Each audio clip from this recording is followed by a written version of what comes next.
YouTube. À l'heure où je filme cette vidéo, nous sommes le lundi 12 août et aujourd'hui j'ai décidé de devenir un arlequin. En fait j'hésitais au début avec un clown et un arlequin, mais finalement je trouve qu'avec les formes qui font un losange finalement, eh bien ça fait plus un côté italien arlequin, why not? Au lieu d'être un arlequin classique, genre avec plein de couleurs ou bien noir et blanc, j'ai décidé de devenir noir et violette. J'espère que ce make-up te plaît. Je te laisse tout de suite avec le tuto.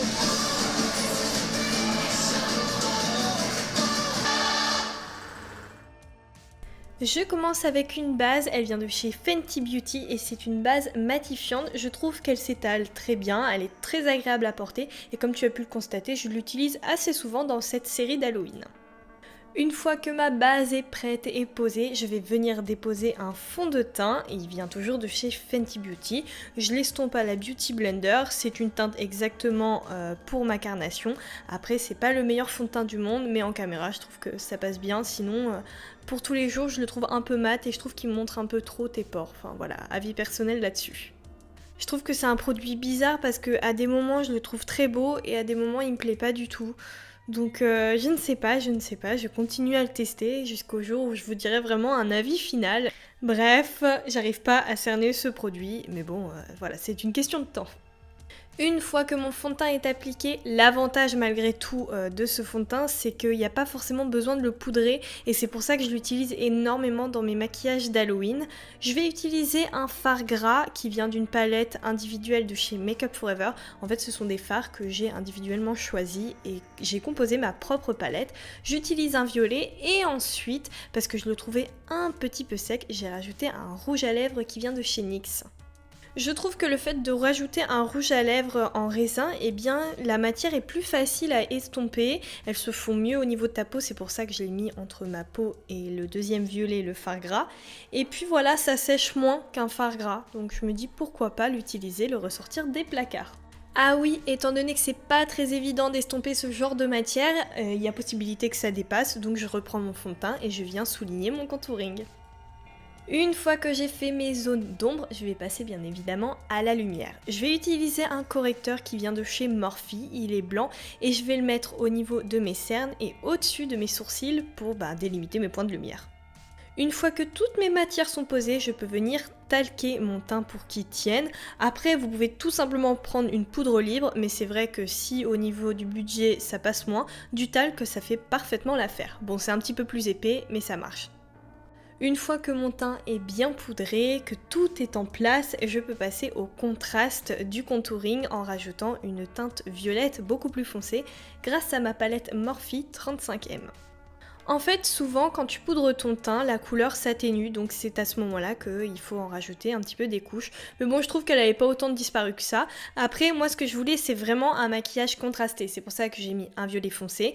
Et après, j'ai pris un petit pinceau un petit peu plus précis et puis j'ai rajouté du noir. Ah oui, et le fait d'avoir poudré tout ton teint avant, eh bien ça va permettre que les matières se mélangent un petit peu mieux entre elles. Une fois que j'ai contrasté mes ombres, je vais venir intensifier mes coins de lumière avec un fard blanc.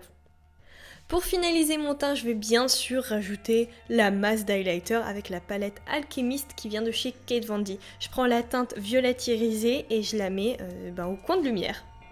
Je trouve que ce sont des highlighters qui se mettent vraiment en valeur quand ils sont travaillés en superposition, c'est-à-dire quand tu as une couleur en dessous et quand tu rajoutes l'highlighter au-dessus, ça donne un effet de ouf. Donc c'est pour ça que j'ai décidé de délimiter un petit peu mon front, voilà, les zones violettes très claires.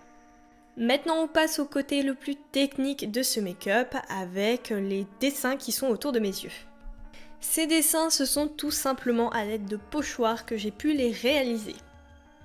Comme je te l'ai dit précédemment, ce que je veux dans ce make-up, c'est du contraste. C'est pour ça que j'ai décidé dans un premier temps de rajouter un petit peu de blanc avec un premier pochoir. Et ensuite, vu que j'allais me rapprocher de mes yeux, j'ai anticipé en ajoutant directement mes lentilles que j'ai trouvées sur Fashion Lentilles.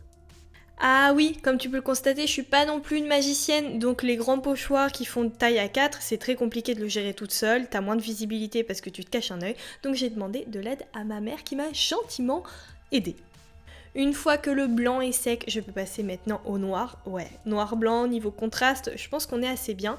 Et je prends la deuxième partie du pochoir et comme d'habitude, je fais ce travail d'aérographe. C'est un pochoir, donc tu peux prendre une éponge et tapoter, il n'y a pas besoin d'avoir un aérographe. Après c'est vrai que moi l'aérographe c'est un instrument que j'aime énormément, donc je l'utilise. Après les pochoirs, il y a une question de positionnement, c'est-à-dire qu'au niveau du front, eh bien c'est dur donc c'est plus facile. Après au niveau des cernes, tu galères, mais j'ai quand même réussi à m'en sortir en sachant que j'étais toute seule là pour le coup.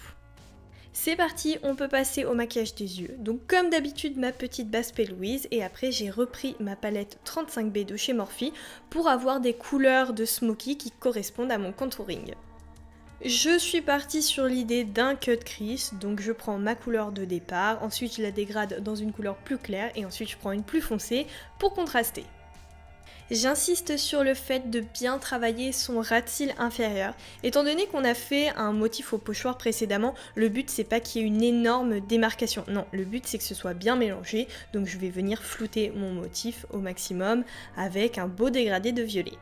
Je ne voulais pas cutter mon crease avec une belle base, non, j'ai tout simplement mis un petit peu d'highlighter et puis après j'ai rajouté des petits points en détail avec des rouges à lèvres liquides de plusieurs marques différentes.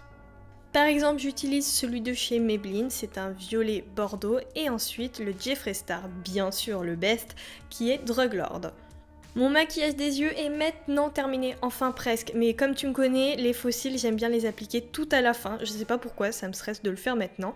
En tout cas, je passe au Meron, les Metallic Powder en couleur violette lavande, et je vais venir les déposer pour intensifier mes motifs.